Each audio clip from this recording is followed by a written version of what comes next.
آخری سانس تک اپنے آپ کو اس تنظیم اس تحریک سے جوڑ کے رکھا، اس لفظ سے انحراف کبھی نہیں کیا، جبکہ اس شہر میں بھی اسی طرح ہوا جس طرح کراچی میں اختلاف کی بنیاد پر ایک دوسرے کے قتل ہو رہے تھے، لیکن اس شخص نے کسی نقصان کی پرواہ کیے بغیر بلا خوف مہاجر نظریے سے اور مہاجر تحریک سے اپنے آپ کو جوڑ کے رکھا۔ تو میں آپ سب کا شکر گزار ہوں کہ آپ یہاں تشریف لائے تھے،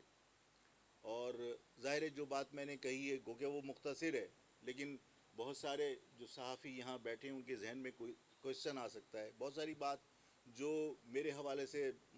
ڈسکس ہوتی رہتی ہیں، اور میں کیونکہ اس چیز کو یہاں نشست میں دہرا نہیں پایا ہوں گا، تو اگر کسی کے ذہن میں کوئی سوال ہو تو وہ بلا جھجک آپ مجھ سے کریے۔ میرا سوال ہے کہ اتنی طویل خاموشی کے بعد آپ نے تنظیم نو کی طرف توجہ دی ہے، تو آپ کی اس طویل نیرپور خاص کے تناظر میں بات کر رہا ہوں، جی جی تو اس خاموشی کی وجہ کیا تھی اور اب اس آغاز کی کیا وجہ ہے؟ دوسرا، دیکھیے آپ کراچی میں مہاجر صوبے کی بات کرتے ہیں، آپ کی پارٹی اور آپ کا جو موقف ہے، مہاجر صوبہ اگر بنتا ہے کراچی تو اندرون سندھ میں اردو اسپیکنگ لوگوں کا کیا فیوچر ہوگا؟ اچھا، میں آپ سے عرض کرتا ہوں، اب میری پوری بات جس طرح میں نے آپ کا کوشچن پورا سنا ہے اسی طرح میری بات پوری سنیے۔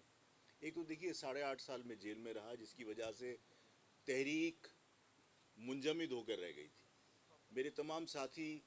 ایون ہمارے اپنے رشتہ دار جو ہمارے گھر کے لوگ تھے، میرا بھائی جس کا سیاست سے کوئی تعلق نہیں، وہ ایم پی او میں بند کر دیا گیا، اور مشرف کے دور میں ہمارے ساتھ وہ ظلم زیادتی ہوئی کہ جو تاریخ میں کسی سیاسی جماعت کے ساتھ شاید ہی ہوئی ہو۔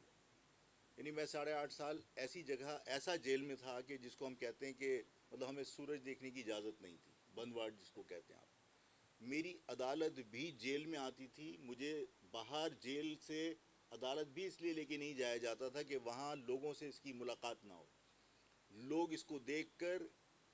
ان میں کوئی حوصلہ پیدا نہ ہو، بالکل لا تعلق کر دیا تھا پوری قوم سے۔ اور اسی طرح میرے تمام ساتھیوں کے ساتھ ہوا تھا کہ تمام ساتھی صرف پارٹی سے وابستگی کی بنیاد پر بند ہوئے۔ میرے خود چھوٹے بھائی جن کا سیاست تعلق نہیں تھا سیاست سے،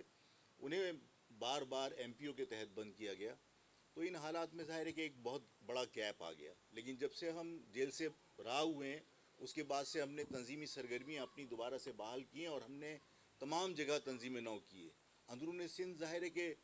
کراچی کے معاملات کے اوپر گرپ کرنے کے بعد حیدرآباد تھا، پھر حیدرآباد کے بعد ظاہر اب ہم باقی تمام شہروں کی طرف جا رہے ہیں۔ جہاں تک آپ کی بات ہے کہ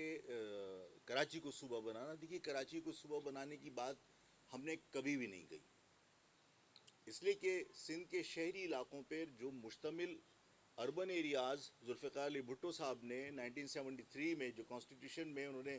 ڈکلیئر کر دیا تھا کہ صاحب سندھ کے اربن ایریاز الگ ہیں اور رورل ایریاز الگ ہیں، اور انہوں نے باقاعدہ کوٹا مختص کیا تھا۔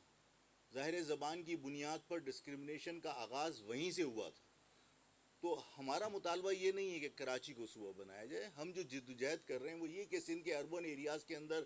جو لوگ آباد ہیں، جس کو ذوالفقار علی بھٹو صاحب نے خود ایک الگ قوم تسلیم کیا اور سندھ کو 2 حصوں میں تقسیم کیا، اربن اور رورل ایریاز میں۔ مہاجر جو ہے وہ پنجاب میں بھی ہجرت کر کے آئے تھے، لیکن پنجاب کے اندر رورل اور اربن کا کوئی کوٹا الگ سے مختص نہیں ہے، کیونکہ وہاں پہ جو لوگ ہجرت کر کے گئے تھے وہ مشرقی پنجاب سے گئے تھے اور پنجابی ہی بولتے تھے، تو زبان کی بنیاد پر ان میں کوئی تفریق نہیں تھی، انہوں نے وہاں پہ کوٹا الگ الگ نہیں رکھا۔ لیکن یہاں پر کیونکہ اردو بولنے والے سندھی نہیں بول سکتے تھے، اس لیے سندھ کے جو شہری علاقے ہیں اس کو ذوالفقار علی بھٹو صاحب نے الگ کیا تھا۔ تو ہمارا مطالبہ یہ نہیں ہے کہ کراچی کو الگ صوبہ بنایا جائے، بلکہ ہمارا مطالبہ یہ ہے کہ سندھ کے اربن ایریاز کو الگ صوبہ بنایا جائے۔